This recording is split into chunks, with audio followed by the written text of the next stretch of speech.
Hello friends, welcome to English बात by Tanu. Daily dose section में आपका स्वागत है।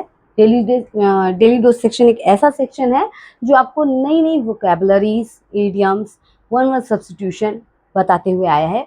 और आगे भी इस सेक्शन में आपको कुछ नया, कुछ ऐसा जो आपकी राइटिंग स्किल के साथ साथ स्पीकिंग इंग्लिश के लिए भी बहुत ही ज़्यादा हेल्पफुल होगा। जो लोग एकेडमिकली पढ़ रहे हैं, एकेडमिक तैयारी हो है, वो लोग भी इसको पढ़ें। जो लोग कॉम्पिटिटिव एग्जाम्स की प्रिपरेशन कर रहे हैं वो भी पढ़ें। और अगर जो इनमें से कुछ भी नहीं कर रहे हैं, ना एकेडमिक में है, मतलब 9 to 12 जिनका कोई ऐसा एकेडमिक बैकग्राउंड नहीं है, जिन्होंने जो कोई कॉम्पिटिटिव एग्जाम की प्रिपरेशन ही कर रहे हैं, वो भी इसे पढ़ें ताकि वो अपनी वोकैबुलरी को स्ट्रॉन्ग करें। हाउसवाइफ्स हैं या कोई भी एनीबडी एज ऑफिस वर्कर हैं, कुछ भी आप ज़रूर पढ़िए। वोकैबुलरीज को स्ट्रॉन्ग करना, नई चीज़ें जानना और अपनी स्पीकिंग इंग्लिश को बूस्ट करना कोई भी गलत काम नहीं है। तो उसको करने के लिए, बूस्ट करने के लिए, नॉलेज गेन करने के लिए आप इसको कंटिन्यू करें।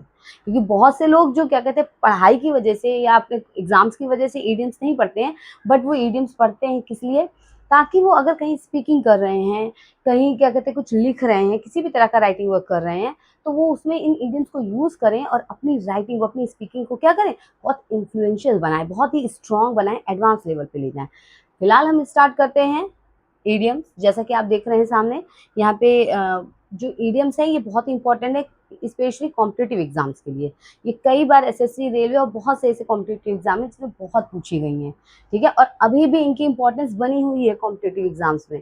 सो I think you should know about this and we have to learn it. Okay, start करते हैं।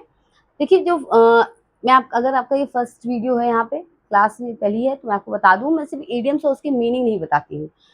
ईडियम्स और ब्लू कलर से जो लिखी है, मीनिंग लिखी है उसकी, इसका मतलब क्या है, उस लाइन का, उस ईडियम्स का मतलब क्या है, मैं साथ में उसका एग्जाम्पल भी बताती हूँ। अगर जिन्होंने प्रीवियस क्लासेस देखी हैं डेली डोज की ईडियम्स में स्पेशली, वो जानते हैं कि सेंटेंस कैसे बनेगा, किसी भी सेंटेंस में उस ईडियम्स का यूज कैसे किया जाएगा, ये जानना बहुत ज़रूरी है। क्योंकि अगर आपको ये पता होगा तो ये आपके लिए इम्पोर्टेंट होगा। किस लिए? आप सेंटेंस में उसको कैसे यूज, अभी आप यही देखेंगे कि हम कैसे किसी भी ईडियम्स को किसी सेंटेंस में फिट करते हैं। ठीक है, चलिए let's start. Call the shots, it means being in charge, telling others to what to do. मतलब कॉल द शॉट्स का मतलब होता है जब कोई क्या होता है, इंचार्ज होता है किसी चीज की, उसके हाथ में कमांड होती है, या फिर वो दूसरों को बताए कि करना क्या है। ठीक है, जब ऐसी सिचुएशन होती है तो हम कॉल द शॉट्स का यूज करते हैं। एग्जाम्पल देखते हैं। At our office the new manager call the shots. मतलब हमारे ऑफिस में जो नए मैनेजर हैं, वो क्या है, कॉल द शॉट्स, मतलब वो बताते हैं, वो कमांड में है, इंचार्ज हैं, वो बताते हैं कि क्या कहते हैं, किसको क्या करना है, क्या नहीं करना है। ठीक है, इसलिए मैं थोड़ा एक्सप्लेन करके बताती हूँ, क्योंकि देखिए, किसी चीज को लर्न करने से बेटर है कि आप उसको समझ लें। जब मैं आपको कोई एग्जांपल समझाती हूँ तो ऐसे बताना चाहती हूँ कि आपको समझ में आ जाए। ठीक है, जैसे रेगुलर लाइफ में हम यूज कर रहे हैं ऐसे। नेक्स्ट है मेक नो बोन्स अबाउट, मतलब कोई भी हड्डी, बोन्स ना होना। क्या मतलब है? To be completely frank. देखिए, बोन्स से मतलब अगर थोड़ा सा अपना दिमाग चलाओ, मतलब किसी भी इडियम्स को उसकी मीनिंग को थोड़ा डीपली समझो। मतलब कोई भी बोन ना रखना, मतलब कोई भी वजह ना रखना, कोई भी चीज़ मत रखना, मतलब बिल्कुल कोई फर्क ही ना पड़ना, कुछ भी ऐसा नहीं, जो जैसे जा रहा है वैसे, मतलब कोई भी रुकावट नहीं होना। जैसे बोलते ना वाला, एक हिंदी में है कि कबाब में हड्डी, मतलब कि मतलब किसी चीज़ को रोकना, मतलब कुछ, अब कैसा रोकना, टू बी कम्प्लीटली फ्रैंक, मतलब कोई ऐसा जो, मतलब जो मन है सो बोल रहे हैं, एकदम फ्रैंक है, कोई भी रुकावट नहीं है, कुछ भी नहीं सोचना है, बस फ्रैंक इतने हैं कि जो मन आया सो बोल दिया। एग्जाम्पल देखिए। She made no bones about her dislike for the new rules. उसने क्या किया है, अब देखिए यहाँ पे बताया जाएगा यूज कैसे करना है आपको। She made no bones about her dislike for the new, नए रूल के लिए, नए रूल्स के लिए उसकी जो डिसलाइक है, मतलब उसकी ना पसंद है, उसको नए रूल्स नहीं पसंद है। शी को क्या है, नए रूल्स नहीं पसंद है, तो उसने उसके लिए क्या है, फ्रैंकली, कंप्लीटली, बिना सोचे में उसने बोल दिया कि भाई मुझे तो नहीं पसंद है रूल्स, मुझे नए रूल्स नहीं पसंद है, मैं डिसलाइक करती हूँ। ये बात उसने कह दी, उसने अपनी डिसलाइक को क्या किया, कंप्लीटली फ्रैंकली उसने दिखाया उसको कि हाँ मुझे नहीं पसंद है नए रूल। नेक्स्ट है gate on like a house on fire. ठीक है, मतलब घर पे क्या है, फायर, मतलब कि बहुत ही, कोई बहुत ही इमोशनली, बहुत ही एक्साइटमेंट होना। यहाँ फायर क्या मतलब, एक्साइटमेंट होना। तो यहाँ के मतलब become close friend very quickly, मतलब जैसे होता है नहीं, कुछ लोग अचानक से मिलते हैं और बहुत जल्दी बहुत अच्छे दोस्त बन जाते हैं, ऐसा होता है। वैसे ऐसी दोस्तियाँ कभी कभी बहुत अच्छी चलती हैं, कभी कभी बहुत अच्छी नहीं चलती हैं, कह नहीं सकते हैं, दोस्ती भी सोच समझ के करनी चाहिए। फिलहाल यहाँ मतलब क्या है कि जब आप किसी से मिलते हैं और आप बहुत जल्दी उसके साथ एकदम फैमिलियर हो जाते हैं, बहुत जल्दी 2 लोगों में 3 लोग जो भी हैं, आपस में क्या है बहुत जल्दी बहुत अच्छे दोस्त बन गए कि हाँ, बहुत अच्छे दोस्त हैं, एकदम गुड फ्रेंडशिप, बेस्ट फ्रेंडशिप हो गई है। तो हम इस इडियम्स का यूज़ करते हैं, get on like a house on fire. Example देखते हैं, we got on like a house on fire from day 1। हम लोग क्या हैं, पहले दिन से डे 1 मतलब पहला जो हमारा 1 डे था, तब से हम क्या हो गए हैं, बहुत अच्छे दोस्त बन गए हैं, बहुत जल्दी और बहुत अच्छे दोस्त बन गए हैं।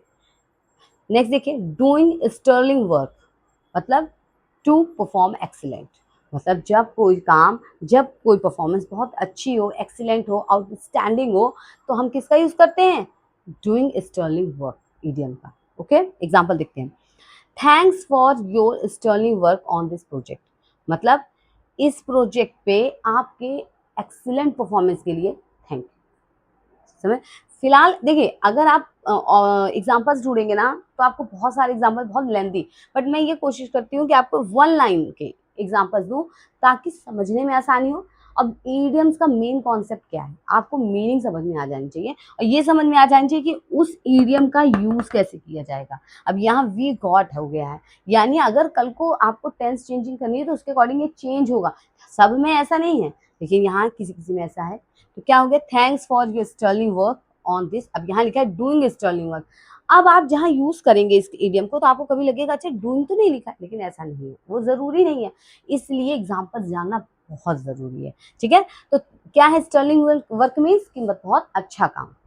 नेक्स्ट क्या है, टू टक वंस टेल। टक मतलब बांध देना, टेल मतलब कुछ किसी की पूछ बांध देना। यहाँ मतलब क्या है, रन अवे मतलब टक वंस। अब देखिए किसी की पूछ नहीं, वंस लगा है यहाँ पे। ठीक है, तो वंस का मतलब है कोई भी हो सकता है, वो वंस मतलब अपनी, जब कोई इंसान अपनी पूछ बांध ले, यानी कि मतलब क्या है, छुप जाना। अगर आप किसी को देखें तो आप क्या है, एनिमल्स में टेल से मतलब क्या होता है, क्योंकि पर्सनैलिटी को रिवील करता है। तो यहाँ क्या होता है, run away out of fear और शेम। जब कभी ऐसी कंडीशन हो, कोई क्या करे, शर्म गया, उसे पता है कि अब बहुत एम्बैरसिंग मोमेंट हो जाएगा, या उसे लगे अरे ये क्या हो गया, अब तो डर लग रहा है आगे कुछ गड़बड़ ना हो जाए। और इस डर के कारण, इस शर्म एम्बैरसिंग मोमेंट के कारण जब कोई भाग जाए तो उसे क्या कहते हैं, टू टक वंस टेल। मतलब अपनी पूंछ को दबा लेना, यहाँ से मतलब क्या हो गया, शर्मा जाना, घबरा जाना और नर्वसनेस वहां भाग जाना कि मतलब एम्बैरसिंग मोमेंट हमें ना देखना पड़े। Example, when the boss cot him. जब बॉस ने उसे पकड़ लिया, ठीक है, मतलब उसने कोई गलती की, उसे पकड़ लिया, he tucked his tail and left the office. उसने क्या करी, अपनी पूंछ छुपा ली और भाग गया। यहाँ मतलब ये है कि वो डर से क्या कर लिया, रन डर से, शर्म से वो भाग गया और ऑफिस को छोड़ दिया। उसने मतलब नौकरी छोड़ दी होगी, ऑफिस से चला गया। ठीक है, तो ऐसे ही नॉलेज आप गेन करते रहिए, पढ़ते रहिए।